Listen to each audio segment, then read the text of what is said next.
Assalamualaikum warahmatullahi wabarakatuh. Bismillahirrahmanirrahim. Alhamdulillahirabbil alamin. Assalatu wassalamu ala asyrafil mursalin Sayyidina wa maulana Muhammadin wa ala alihi wa ashabihi ajma'in. Bapak-bapak dan ibu-ibu, saudara-saudara jamaah sholat zuhur Masjid apa namanya nih? Masjid Kalsel gitu. Rahimakumullah. Alhamdulillah kita bisa bertahan setelah zuhur pada hari ini, hari ke-12 di bulan Ramadan tahun 1444 Hijriah. Tema yang akan kita jelaskan kira-kira selama 4 hari ke depan, 4 kali pertemuan, hari ini, besok, lusa, dan hari Kamis, adalah tentang Al-Quran. Jadi kira-kira setelah 4 kali pertemuan ini, kita bisa menjawab beberapa pertanyaan. Yang pertama tentang apa itu Al-Quran, bagaimana sejarah Al-Quran diturunkan, apa saja isi kandungan Al-Quran. Yang keempat, bagaimana kemajuan peradaban manusia dalam perspektif Al-Quran. Nah, ini 4 tema. Insya Allah nanti kalau sudah selesai materinya akan saya kirim melalui Pamiftah. Mungkin bisa dibaca-baca dikit-dikit. Jadi yang pertama, apa itu Al-Quran? Yang kedua, sejarah Al-Quran. Yang ketiga, isi Al-Quran. Yang keempat, bagaimana kemajuan peradaban manusia dalam perspektif Al-Quran. Nah, kira-kira dengan 4 hal ini diharapkan kita semakin mencintai Al-Quran, semakin senang melihat dan membaca Al-Quran. Maka dengan demikian juga semakin bertambah wawasan kita tentang Islam. Karena Islam ini dasar sumbernya itu adalah dari Al-Quran. Bapak Ibu sekalian, mungkin pertanyaan yang cukup klasik ya, kalau orang, apa itu Al-Quran? Ya, Al-Quran adalah Al-Quran gitu kan ya, namanya sudah Al-Quran. Nah, untuk menjawab ini, para ulama memberikan definisi yang bermacam-macam. Ada yang mendefinisikan begini: Al-Qur'anu kalamullahi al-munazzali biwasitatil amin al-muta'abbad bitilawatihi alfazan wa ma'aniya wa usluban. Nah, jadi agak panjang memang. Al-Quran itu adalah kalam Allah. Oh, kalam Allah. Berarti Allah itu seperti orang Arab. Oh, berbahasa Arab. Nah, ini mungkin perlu dibahas sedikit nanti ya.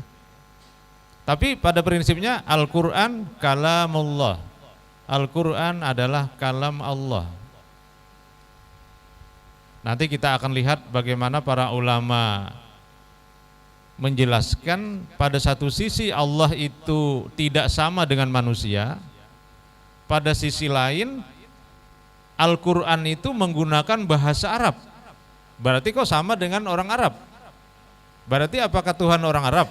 Nah, ini dibahas di dalam teologi, dalam ilmu tentang ketuhanan atau dalam falsafah ketuhanan. Mungkin jarang kita bicarakan ini. Yang kedua adalah al-munazzal biwasitatil amin.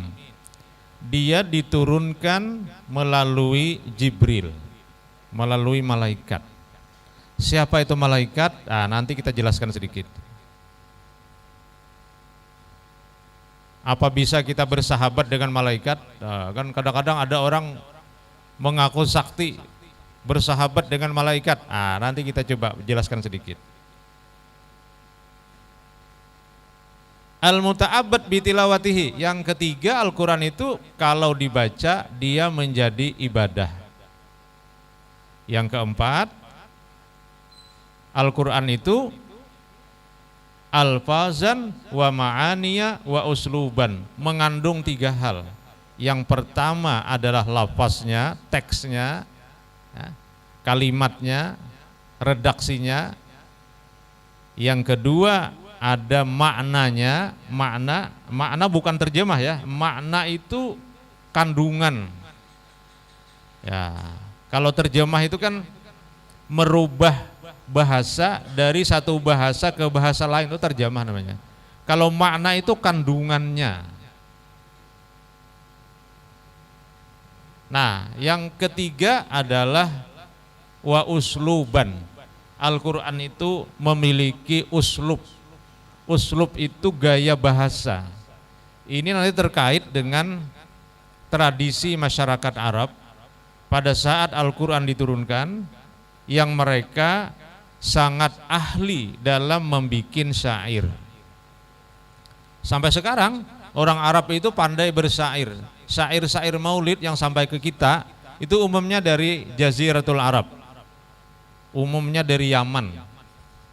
Oleh karena itu kalau ada anak-anak kita yang kuliah ke Yaman atau sekolah ke Yaman, itu pulangnya pasti banyak membawa keterampilan membaca syair. Karena memang tradisinya tradisi syair, lagu, gubahan lagu ya. Maka Al-Quran kemudian juga menyaingi ini. Maka nanti Al-Quran di samping memiliki lafaz, memiliki makna, memiliki gaya bahasa. Nah, itulah Al-Quran. Jadi berarti ada 4 unsur yang harus kita pahami untuk memahami atau menjawab apa itu Al-Quran. Yang pertama tadi kalam Allah, yang kedua diturunkan melalui Jibril, yang ketiga membacanya jadi ibadah, yang keempat isinya ada 3 hal. Pertama teks bahasa, lafaz, yang kedua makna, yang ketiga gaya bahasa. Nah, baik, kita mulai dari yang pertama. Al-Quran adalah kalam Allah. Padahal Allah dikatakan walam yakullahu kufuwan ahad. Bagi Allah itu tidak ada sesuatu jua pun yang sama.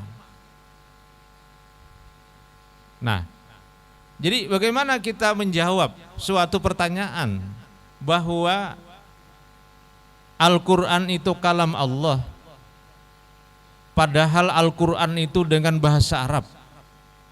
Nah, ini problem teologis namanya. Ya, tentang hari kayak ini kan kata Bapak kita sedikit belajar falsafat lah sedikit ya. Nah, jadi gini, di kalangan para ahli ilmu tauhid, ilmu kalam atau teolog, mereka berkeyakinan bahwa Allah Subhanahu wa taala memiliki kalam ya. Allah itu kan memiliki kalam. Seperti juga Nabi Musa, wa kallamallahu Musa taklima. Allah itu bercakap-cakap dengan Nabi Musa. Nabi Musa kan pernah ingin mencari petunjuk. Lalu dia pergi ke gunung. Lalu di gunung itu dia meminta kepada Allah supaya dia diberi kalam. Lalu Allah memberikan kalam. Dijelaskan dalam Al-Quran, wa kallamallahu Musa taklima. Allah bercakap-cakap dengan Nabi Musa. Tapi bagaimana percakapan itu? Di kalangan para ahli teolog, ahli ilmu tauhid, percakapan itu dari Allah itu berjalan, mengalir kan ya. Kalau Al-Quran kan mengalirnya melalui Jibril. Al-Quran diterima oleh Jibril, Jibril kemudian menyampaikan kepada Nabi kita. Karena Nabi kita ini orang Arab dan masyarakat pertama yang disentuh oleh Al-Quran itu adalah masyarakat Arab, maka Al-Quran harus menggunakan bahasa yang bisa dipahami oleh audiensnya yang pertama. Itulah bahasa Arab. Jadi di sini ada pertemuan antara makna bahasa Arab dengan makna kalam Tuhan. Dan Jibril di sini menjadi semacam ya tanda petik ya translator, penerjemah. Jadi kalau dalam ilmu tauhid ada pendapat yang mengatakan ya Al-Qur'an itu kalam Allah, tetapi dalam format yang baharu, yang wujud di dalam masyarakat Arab, yaitu bahasa Arab. Beberapa kali Allah menjelaskan inna anzalnahu Qur'anan Arabiyya. Kami menurunkan Al-Qur'an dengan bahasa Arab. Jadi bahasa Arab memang. Tapi bukan bahasa Arab itu sebagai bahasa Tuhan, tetapi Tuhan memberikan petunjuk kepada manusia yang pembawa petunjuk ini adalah orang Arab, Nabi Muhammad SAW. Lalu kemudian kalam Allah itu mengalir kemudian sampai menjadi sebuah bahasa Arab. Aliran dari Lauhul Mahfuz, dari langit dunia dibawa oleh Jibril sampai kepada Nabi Muhammad berbahasa Arab. Itu adalah soal transmisi yang kita tidak diberi pemahaman pengetahuan, karena ini wilayah gaib.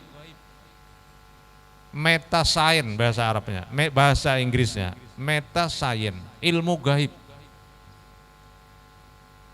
Mungkin juga sama seperti begini, ketika kita melakukan komunikasi berbahasa Indonesia, sekarang kan ada alat keluarnya bahasa Inggris, atau orang ngomong bahasa Inggris keluarnya bahasa Indonesia, kan ada sekarang, sudah lama itu kan.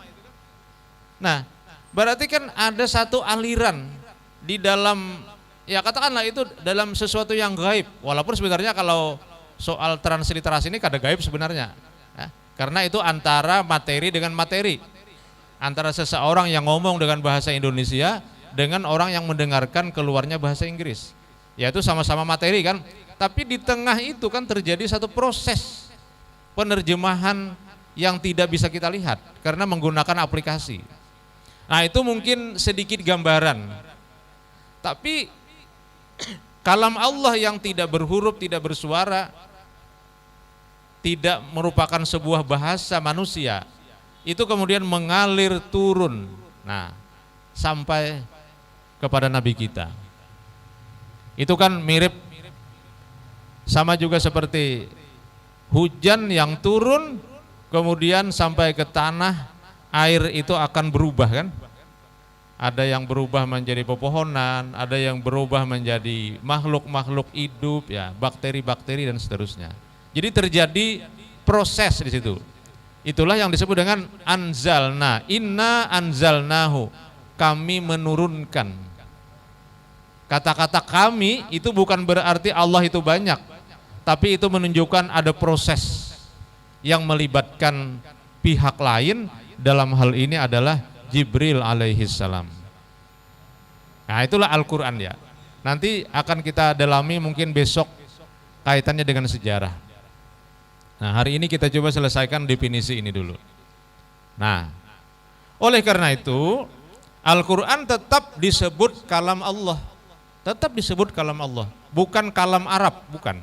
Apalagi kalam Nabi Muhammad, bukan. Dia kalam Allah. Oleh karena itu nanti sebagai kita lihat besok atau lusa, kandungan Al-Quran itu melampaui segala hal yang diketahui oleh manusia. Itu kena buktinya bahwa Al-Quran itu kalam Allah. Dia melampaui hal-hal yang diketahui oleh manusia. Manusia ini kan makhluk terbaik dalam hal koleksi pengetahuan. Pengetahuan manusia dilampaui oleh Al-Quran. Nah, nanti besok insya Allah kita sampaikan. Nah, lalu kemudian definisi kedua tadi diturunkan melalui Jibril. Siapa itu Jibril? Jibril adalah salah satu dari malaikat. Siapa itu malaikat? Malaikat itu dalam bahasa lain prajurit Allah. Prajurit Allah. Di dalam Al-Quran disebut dengan junud. Junud jamak dari jundun. Jundun artinya prajurit. Prajurit apa artinya? Prajurit itu makhluk yang siap siaga. Dalam bahasa Al-Quran dikatakan la ya'sunallaha ma amarahum wa yaf'aluna ma yu'marun. Dia adalah makhluk yang tidak pernah melawan perintah dan senantiasa siaga melaksanakan perintah. Oh, kalau begitu apakah manusia bisa bersahabat dengan malaikat? Tidak, karena garis instruksinya beda. Malaikat itu diciptakan untuk tugas-tugas tertentu yang tidak ada garis instruksional, garis struktural dengan manusia. Tidak ada garis struktural malaikat dengan manusia. Justru garis struktur malaikat itu dengan Allah. Sehingga dia dikatakan junud, prajurit. Ada manusia yang disuruh menjaga kita, namanya hafazah. Nah, disuruh jaga kita. Wa inna alaikum lahafizin, kata Allah. Setiap kamu itu ada penjaga, kiraman katibin, ya'lamuna ma taf'alun. Atau raqibun atid, nah, ada penjaganya. Ya. Nah, oleh karena itu kalau ada orang mengatakan, ini orang ini bersahabat dengan malaikat, bukan. Malaikat tidak punya garis struktural dengan manusia. Malaikat strukturnya hanya dengan Tuhan. Dia bertugas menjaga berbagai hal, menjaga bumi, menjaga langit, menjaga bintang, menjaga laut. Itu malaikat tidak bisa kita hitung berapa jumlahnya. Tidak diketahui jumlah malaikat kecuali Allah. Ketika terjadi perang Badar tahun kedua Hijriah, Nabi kita sedih. Bagaimana ini kok yang menyerang dari Mekah sangat besar, tapi pasukan Nabi yang melawan, yang bertahan ini sedikit. Kata Allah, jangan takut, nanti akan kami turunkan malaikat yang tidak terlihat. Itulah dia malaikat, tentara yang tidak terlihat, itulah dia malaikat. Kemudian yang ketiga, sedikit lagi, al-muta'abbad bitilawatih. Al-Quran itu kalau dibaca jadi pahala. Nabi mengatakan satu huruf dibalas satu kebaikan. Tidak kukatakan alif lam mim satu huruf, tetapi alif lam mim 3 huruf, 3 kebaikan. Maka kalau banyak ngaji, banyak pahala. Pahala itu apa? Pahala itu adalah investasi untuk kemudahan hidup kita, baik di dunia atau di akhirat. Semakin banyak pahala, semakin mudah hidup kita. Itu salah satunya mendulang pahala itu melalui Al-Quran. Yang terakhir, Al-Quran itu memiliki 3 hal tadi, lafaznya, maknanya, dengan gaya bahasanya. Ya, teksnya ada 114 surah, 30 juz, maknanya banyak, itulah tafsir Al-Quran. Mengapa kitab tafsir itu banyak sekali? Karena memang makna Al-Quran itu sangat luas dan sangat dalam. Yang terakhir adalah gaya bahasanya. Tentu kalau kita menjadi seorang seniman, itu sangat menikmati gaya bahasa Al-Quran itu. Ya. Gaya bahasa Al-Quran. Ini saya kira yang dapat ulun sampaikan untuk pertemuan kita hari ini. Pertama, untuk menjawab tadi apa itu Al-Quran. Insyaallah esok nanti akan kita lanjutkan. Demikian, hadanallahu wa iyyakum ajma'in. Subhanaka rabbana wa bihamdika asyhadu an la ilaha illa anta astaghfiruka wa atubu ilaik. Assalamualaikum warahmatullahi wabarakatuh.